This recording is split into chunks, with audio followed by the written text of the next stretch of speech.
During my childhood, my family was like a drop of water in a vast river, never remaining in one location for long.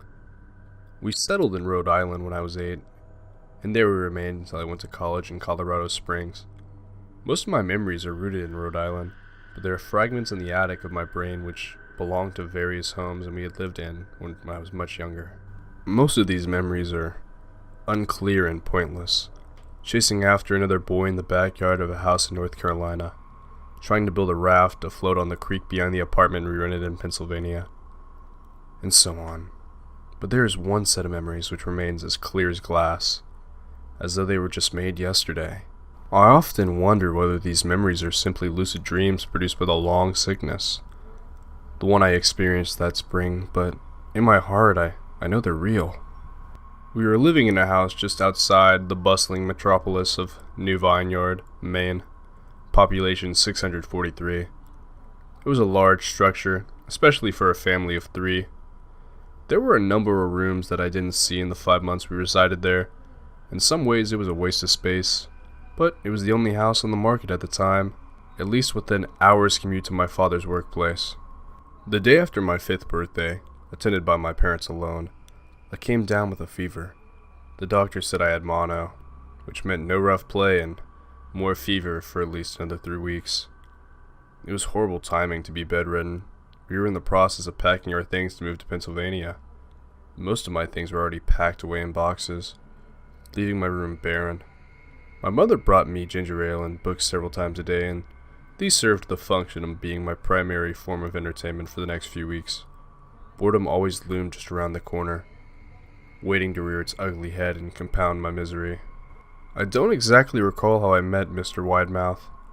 I think it was about a week after I was diagnosed with mono. My first memory of the small creature was asking him if he had a name. He told me to call him Mr. Widemouth because his mouth was large.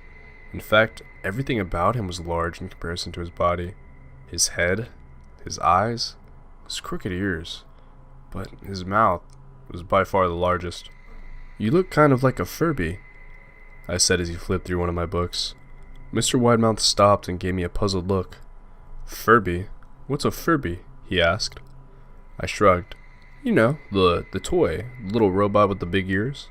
You can pet them and feed them, almost like a real pet." "Oh," Mr. Widemouth resumed to his activity. "You don't need one of those. They aren't the same as having a real friend." I remember Mr. Widemouth disappearing every time my mother stopped by to check on me. "I lay under your bed," he later explained. "I don't want your parents to see me because I'm afraid they won't let us play anymore." We didn't do much during those first few days. Mr. Widemouth just looked at the books, fascinated by the stories and pictures they contained. The 3rd or 4th morning after I met him, he agreed with me with a large smile on his face. "I have a new game we can play," he said. "We have to wait until after your mother comes to check on you, because she can't see us play it. It's a secret game." After my mother delivered more books and soda at the usual time, Mr. Widemouth slipped out from under the bed and tugged on my hand.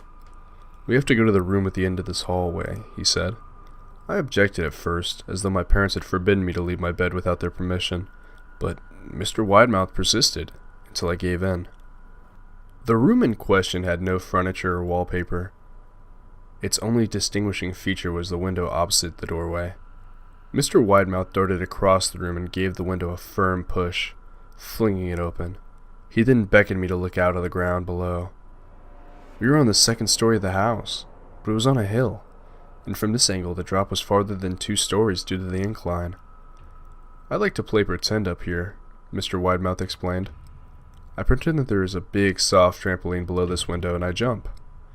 If you pretend hard enough, you bounce back up like a feather. I want you to try."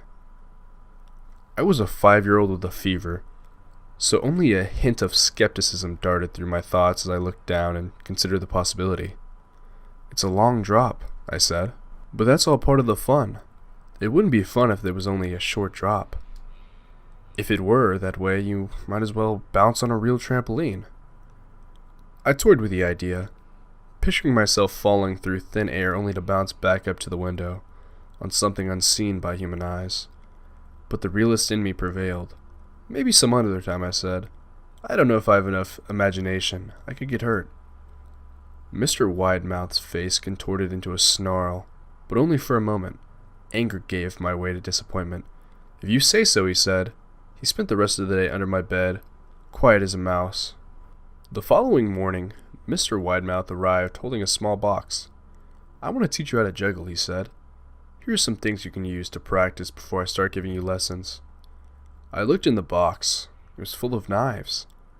"My parents will kill me," I shouted, horrified that Mr. Widemouth had brought knives into my room, objects that my parents would never allow me to touch. "I'll be spanked and grounded for a year." Mr. Widemouth frowned. "It's fun to juggle with these. I want you to try it." I pushed the box away. I can't. I'll get in trouble. Knives aren't safe to just throw in the air." Mr. Widemouth's frown deepened into a scowl. He took the box of knives, slid under my bed, remaining there for the rest of the day. I began to wonder how often he was under me. I started having trouble to sleep after that.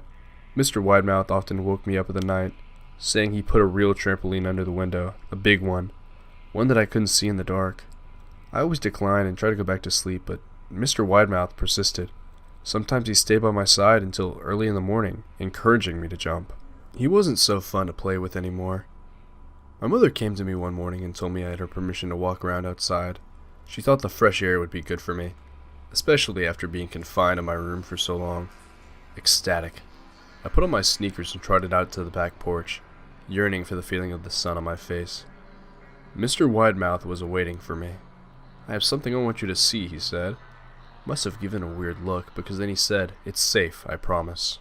I followed him to the beginning of a deer trail, which ran through the woods behind the house. "This is an important path," he explained. "I've had a lot of friends about your age. When they were ready, I took them down this path, to a special place. You aren't ready yet, but one day, I hope to take you there."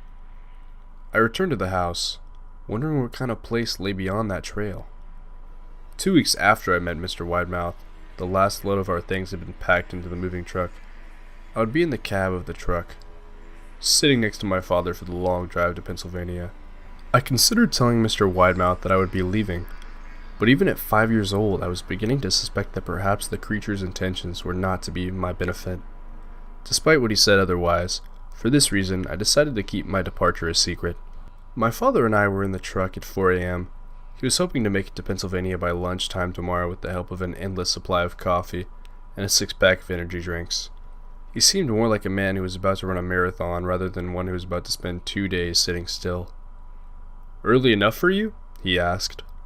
I nodded and placed my head against the window, hoping for some sleep before the sun came up. I felt my father's hand on my shoulder. "This is the last time we move, son. I promise. I know it's hard for you, as sick as you've been. Once Daddy gets promoted, we can settle down and you can make friends." I opened my eyes as we backed out of the driveway. I saw Mr. Widemouth's silhouette in my bedroom window. He stood motionless until the truck was about to turn onto the main road.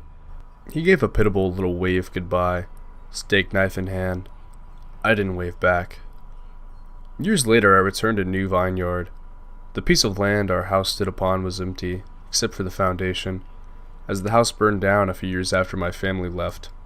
Out of curiosity, I followed the deer trail that Mr. Widemouth had shown me. Part of me expected him to jump out from behind a tree and scare the living bejesus out of me, but I felt that Mr. Widemouth was gone, somehow tied to the house that no longer existed. The trail ended at the New Vineyard Memorial Cemetery. I noticed that many of the tombstones belonged to children.